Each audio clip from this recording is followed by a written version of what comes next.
So yeah, without further ado, 3, 2, 1, let's go. So right away here, we just go right in, or just miss the gym completely, and we go into stage 1. So this game is kind of riddled with a bunch of keys and items that you need to progress through it. The biggest issue with this game is honestly just the movement in general. Get used to hearing that noise and get used to hearing Jill scream a lot, because we death abuse a lot later on in the game. The spikes are one-hit kill, per usual in most older games. Going to stage 2 here. So stage 2, it introduces bees, everyone's favorite enemy in video games. The bees typically aren't too big of a deal, but if you're too slow, they can just hang around and just eat your health away. These spikes do a ton of damage, and they sound like breaking glass. So whenever a spike is coming, that means Stone Cold Steve Austin is on his way. So be ready for a stunner. The ants are an interesting enemy because you would think they would do a bunch of damage, but if you only have to take one hit from them, and if you stay inside their hitboxes, they no longer hurt you anymore. Versus the frogs. The frogs are the worst enemy ever. So we're going from stage 2 to stage 7. That's how the game works. Stage 7 is where we start introducing death abuse mechanics. So here what we're going to do is that we're going to climb up on these vines. And we want this arrow, and then we're just gonna kill Jill. See ya, Jill. So here we're gonna do, so now what that arrow did was that arrow gave us a super jump. And that super jump lets us jump, well, super. So we're gonna be using that jump throughout the stage. The jump does go away. Get out of here, crocodile. The jump does go away after you complete the stage. We have to be a little careful here. So I have lost this key magically in this stage before, and I don't know how. So yeah, stage 7, pretty easy. First introduction to death abuse. Now we're gonna go into stage 6. We really know how to count in this game, so. But we go into stage 6 because we need the gem. Stage 6 introduces basically sequence breaking. So what we're gonna try and do later on in this piece of stage is jump over a locking trigger so we don't have to get that key that you see right there on the screen. Alright. So what happens, that spike is supposed to come down and create a wall. And then you have to use a key to get to the door to get back to the beginning. But if we can dodge the trigger to that wall creation, we don't have to get an extra key in this stage. We can simply just go right to the finish.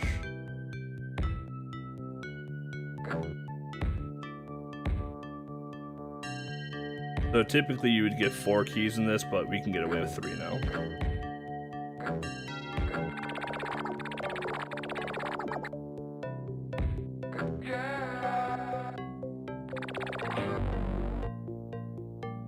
Oh yeah, lots of yeahs in this game, by the way. So if you have a jackal, yeah, make sure to use it. Now we're going to stage 8, so a little bit of backtracking.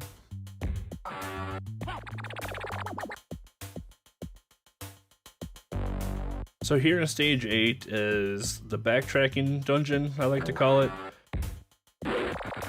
You get introduced to this shuriken that barely works. It's an awful weapon, as you can see. So it works if you're 1 frame away or standing next to a block, it works fine. But the second you start standing away from something, that happens. So now we have to do a little bit of a backup.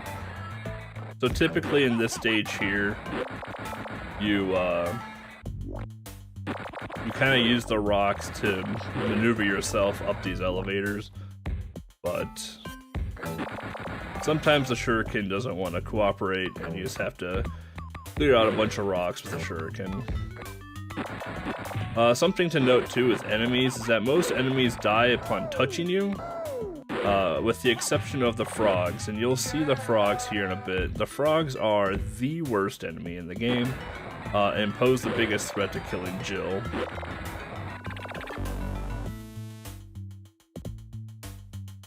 Alright, that's stage 8, and then we go to stage 9. You can actually soft lock on that elevator as well too. This is the first stage that introduces transformation. So here we're going to transform into a phoenix.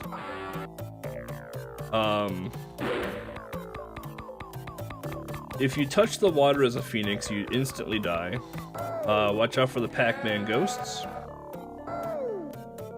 Somehow, though, as a phoenix, you still make the same noise as if you were Jill, so that's kind of interesting as well.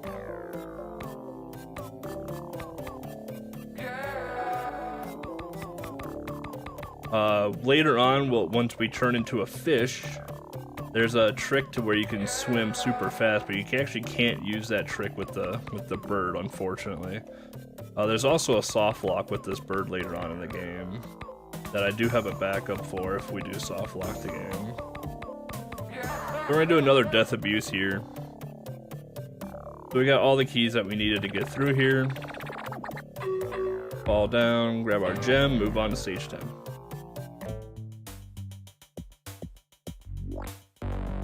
This is the nice puzzle. If we're good, we can get the first jump on the first pixel spawning in, which we get.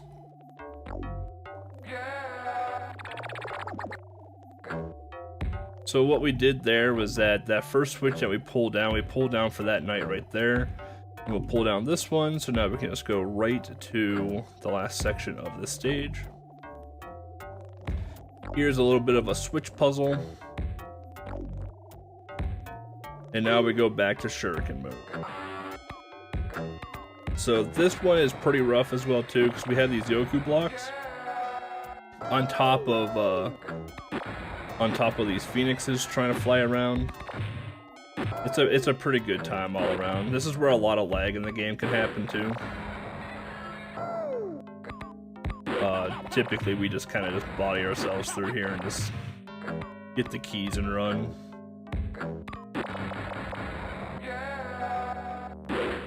Nope. Need the shuriken to come out. There we go. Alright, on to stage 11. So I believe this is the stage that has ear-piercing music, and I apologize, there is nothing I can do about it. Yeah, I apologize in advance. For some reason, they messed up audio mixing on this stage, and it is brutally loud.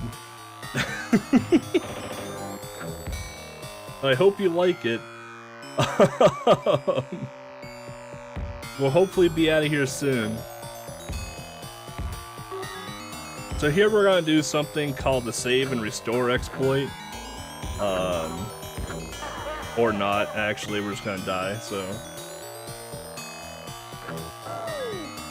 you guys get to listen to the music a little longer, because I know how much y'all are liking this. Look, alright, we're just making up for the lack of music in Hugo.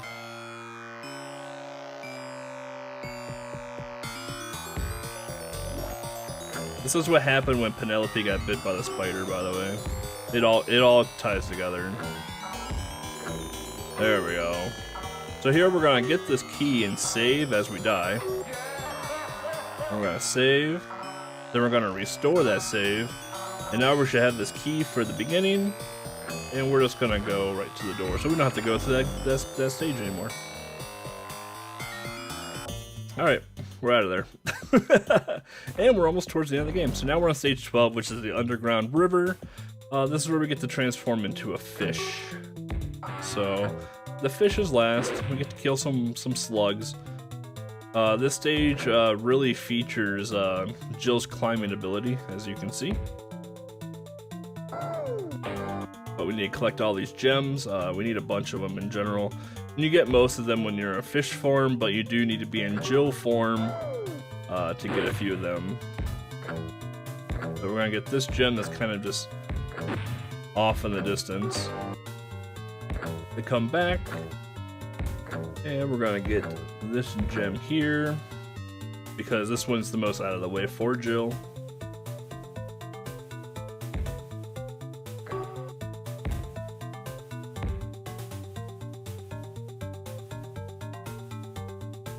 And death.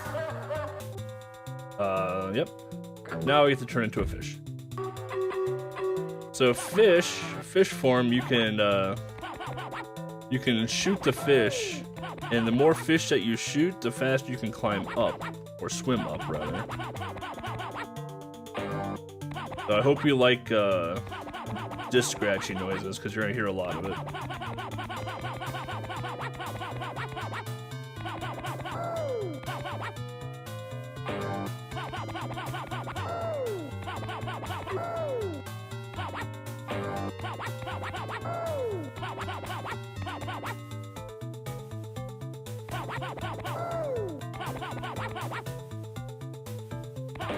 Alright.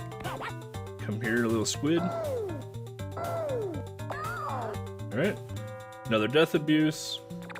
And we go right to the finish. So now we go to stage 13. This is where the next soft lock can happen. What you're supposed to do in this stage is that you're supposed to do the save and restore exploit with this as well too. However, if you save too late, in the transformation, you just turn into Jill, and the frog power up here is caged off, and you actually just can't finish the stage. So instead of actually going for it, we're just gonna stay as the Phoenix since we did die in stage 11.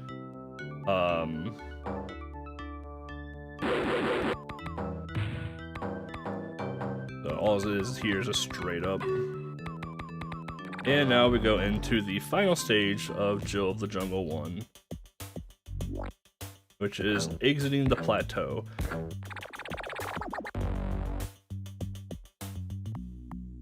So first thing we're gonna get is this little shuriken. We do have bees in the stage, and ants, and crabs now. So remember how I said the frogs were the worst enemies in the game? Well, the crabs are now the worst enemy in the game. Luckily for us though, we're done with the crabs. Now we have to deal with phoenixes again.